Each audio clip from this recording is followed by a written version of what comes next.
All right, welcome back, everybody. Back to the semester, back to the program. Glad to have you here.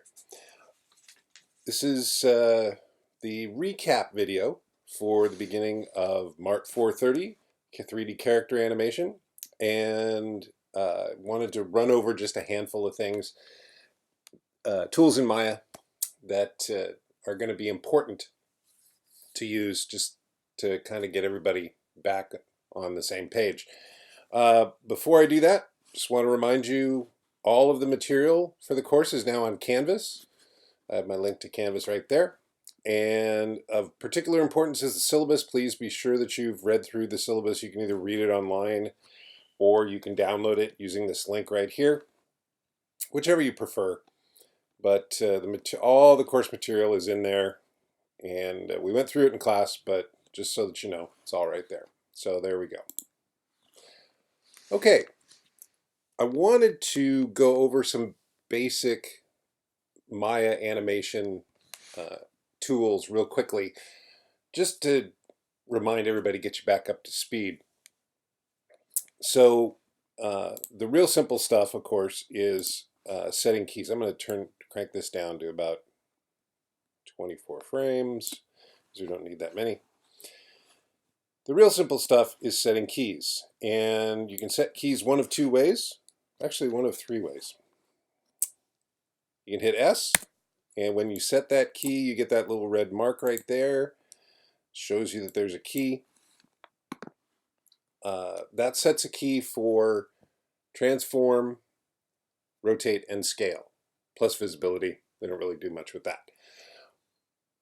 If you don't want to do that, if you want to set just movement keys, just rotation keys, etc., remember that your options for that are, I'm going to go over here to frame 24 to reset this, and remember your options for that are the Shift W, Shift E, and Shift R.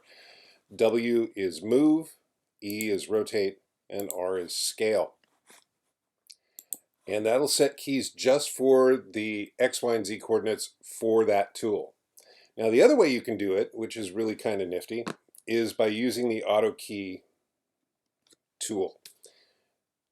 If you turn this on, anytime you make a change to a joint, to an object, it will set a key. So that's really handy. I didn't use it for a long time. I've gotten around to using it because it's really handy. The thing you have to keep in mind is anytime you make a change, even if you're just kind of playing with the pose, playing with the position, what have you, it's going to set a key for you. So it's just looking at differences between what the previous value was and what the current value is. And if it finds a difference, it sets a key. So just keep that in mind. If you decide to use that, you can end up with random keys all over your timeline if you're not careful. And that generally happens when you start using it because, you're used to just manually setting keys. But that'll change as you practice. So those are your methods for setting keys. We'll go ahead and we'll do a down here just so that we'll have something that actually works. There we go. Another thing to keep in mind is how to move keys around. So there's a couple different ways to move keys. You can go to Windows Animation Editor Dopesheet. Dopesheet is a handy way to do it. We've covered all this before, but just in case, if I wanted to take this off of frame 13 and move it, say, to frame 12, I just drag and highlight the key, middle mouse click with the move tool selected, and drag to where I want it. And if we wanted to slow down the out bounce, we could take this all the way out here. That's not going to help us at all because we don't have it that many frames showing. But so there's one way. Another way is to come down here into the timeline, place your cursor on the frame that you want to move, hold down the Shift key and hit and click. And you get a red highlight and you get 4 arrowheads. The arrowheads in the middle will move the key around. The arrowheads on the end scale keys. So this is handy if you're going to have a frame range. If you're changing a range of frames. Let's unselect, unselect, there we go. If I hold down shift, click and drag, I can grab a range of frames, and then I can move that range of frames around, or I can scale that range so that it takes up less time or more time, depending on how I scale it. So that's another way to go.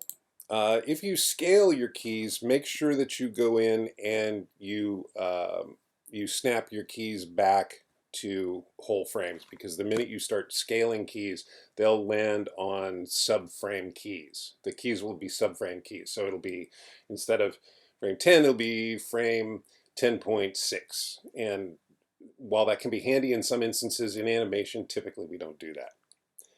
So the other thing to keep in mind, and I've done this example on purpose, this is that legendary bouncing ball that we do in 420 that doesn't bounce the way an actual ball bounces. The other tool that's going to be very, very handy to you as we work through the semester is the graph editor. We're going to go into the graph editor and adjust some of our tangents. What you might find is, what you will find, is that sometimes you need a curved tangent like this. Sometimes you will need a flat tangent like that. Sometimes you need, these aren't showing because we've only got so many keys, you need a step tangent. There's a better way to do that now. We'll get into that in a little bit. But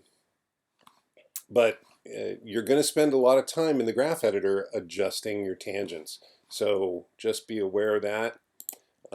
This is actually really kind of handy for getting that bounce the way we want it, at least as a start. And then we take this, and also remember you can also break tangents. Hit that break tangent button, and you can, whoops, bad grabbing on Paul's part.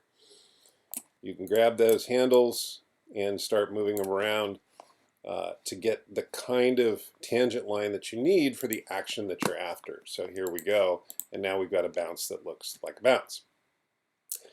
So everything that you turn in, all the assignments you turn in are going to be turned in via PlayBlast. So remember, right-click on the timeline, hit PlayBlast and the option box, and then you're going to make sure saved file is checked. And when you render your movie file, place it somewhere where you can find it. I generally put mine on the desktop just because it makes them easy to find. And test. And hit PlayBlast, and you can see the path is right there. Users, me, desktop, test. And then PlayBlast will PlayBlast the movie, and it'll open it up in the player. And then there we go. So there's just a quick review, just like we went over in class. And feel free to use this video as much as you like. I'm going to be doing one of these for every class, every lecture. They're going to be sort of the lecture boiled down into the main points. So some of the specifics that we discuss in class, some of the detail may not be in these videos depending upon what goes in and what doesn't. So I would encourage you to take notes in class, make sure that you're getting everything down that you think is important, and use these as a refresher and a reference. So thanks a lot, and there's another one this week. It's going to go over the bouncing ball rig that we're going to use for this week's assignment, and some specifics about how to approach putting that bounce together.